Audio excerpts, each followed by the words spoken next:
어제 백신 맞으신 거 지금은 몸 상태는 어떠세요? 사실 걱정을 좀 했습니다. 예. 왜냐하면은, 아스트라제네카 백신 접종 후에 이상 반응을 호소하신 분들이 굉장히 많았는데, 제가 여러 차례 방송에서 그런 이상 반응은 백신이 몸에 들어와서 일어나는 자연스러운 면역 반응의 한 징후이기 때문에 전혀 걱정할 게 없다라는 이야기를 했었습니다. 그런데 이제 호들갑 떠는 몇몇 쇼닥터나 혹은 언론들이 뭐 한 번도 경험해보지 못한 부작용이라든지, 이가 덜덜 떨리는 부작용이라든지 이런 얘기들 했잖아요.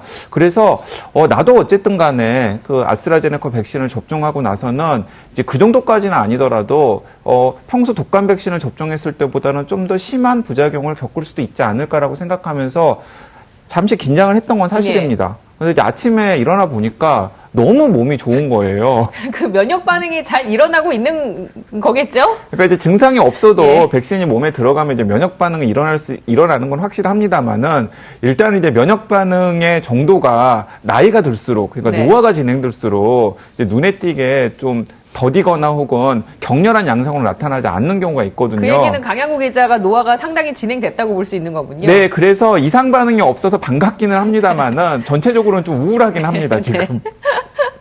강양구 기자는 예방접종 대상자는 아니잖아요. 네, 그렇습니다. 어떻게 맡게 된 겁니까? 예, 저는 사회필수 요원도 아니고 또 65세 이상의 어르신도 아니기 때문에 일단은 지금 우선 접종 대상자로 분류가 되어 있지 않아서 이 사전 예약 시스템에서 등록도 되지 않아요. 그런데 어떻게 어제 우연히 백신을 접종하게 되었냐면 어제 제가 이 코로나19 특보에서 말씀을 드렸듯이 각각의 이 백신 접종 위탁 의료기관에서, 그러니까 일선 병원에서 지금 백신 접종을 이제 4월 19일부터 본격적으로 시작을 했는데, 노쇼 환자들이 많이 나와서, 남는 물량을 이제 버리는 일이 여기저기서 생기고 있다라는 사실을 제가 취재를 해서 말씀을 드렸고요. 이제 그런 실태가 어느 정도 개선이 되었는지를 확인하기 위해서 이제 몇몇 병원들을 이제 찾아다니기 시작을 했습니다. 그랬더니, 코로나19 특보를 비롯해서 여러 곳에서 그런 문제들을 지적하는 기사가 나오면서 질병관리청과 보건복지부 그리고 보건소에서 일선 병원에 이 노쇼 물량이 남으면 가능한 한 그 노쇼 물량을 어떻게든지 간에 소화할 수 있는 방법을 찾으라라고 다시 한번 지시를 했었나 봅니다.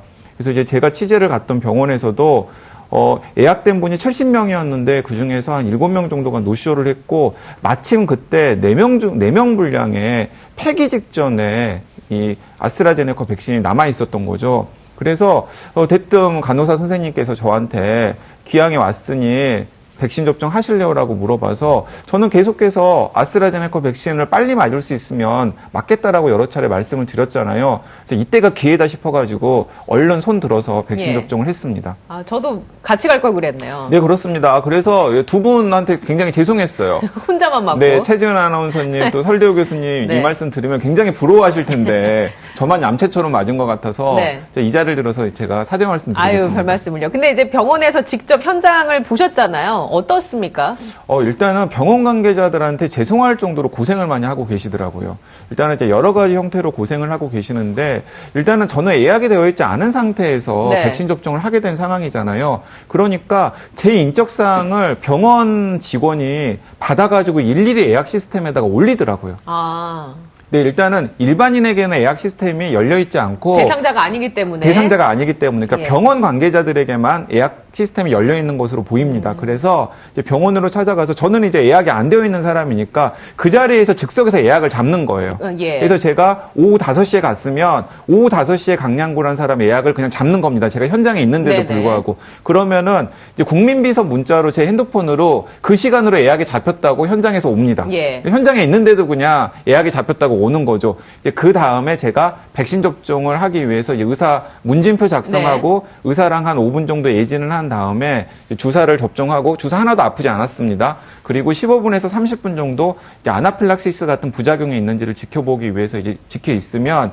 또 병원에서 백신 접종을 했다라고 이제 예. 오케이 사인을 이제 시스템에 이제 넣으면은 국민비서가 저한테 다시 문자를 보내줍니다. 어떤 문자를 보내주냐면 1차 접종이 완료되었고 그리고 2차 접종은 3개월 후인 7월 15일 오후 4시 같은 의료기관에서 접종하라고 예약 장소, 예약 일시까지 이제 문자로 보내주는 거죠. 예. 이제 이런 식의 시스템이 되어 있는데 그 상황, 그 사이에 또 그 직원은 또 어떤 걸 또 계속 하고 있냐면은 백신 물량이 남았잖아요. 네. 그러니까 일단은 노쇼한 사람들에게 전화를 일단 걸고요. 오늘 지금 몇 시에 예약되어 있으셨는데 오실 수 있으세요?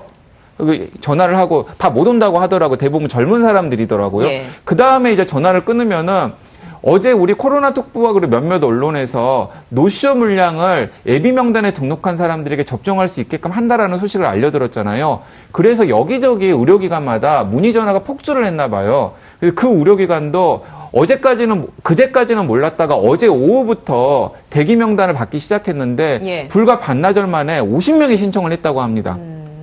그러니까 그 50명한테 지금 백신 물량이 4개 정도 남았는데 예. 제가 하나 맞았으니까 이제 3개가 남은 거죠. 3개가 남았는데 오실 수 있으세요? 몇 시까지요? 근데 왜냐하면 6시간 오픈한 다음에 6시간이 지나면 폐기를 해야 되니까 한정없이 기다릴 수는 없으니까 폐기 직전의 시간까지 올 수 있는 사람을 또 찾는 거예요. 네네. 그래서 계속해서 또 전화를 거는 또 모습을 또 보면서 이 시스템은 뭔가 주먹구구식이고 바뀌어야 되겠다는 생각이 들었습니다.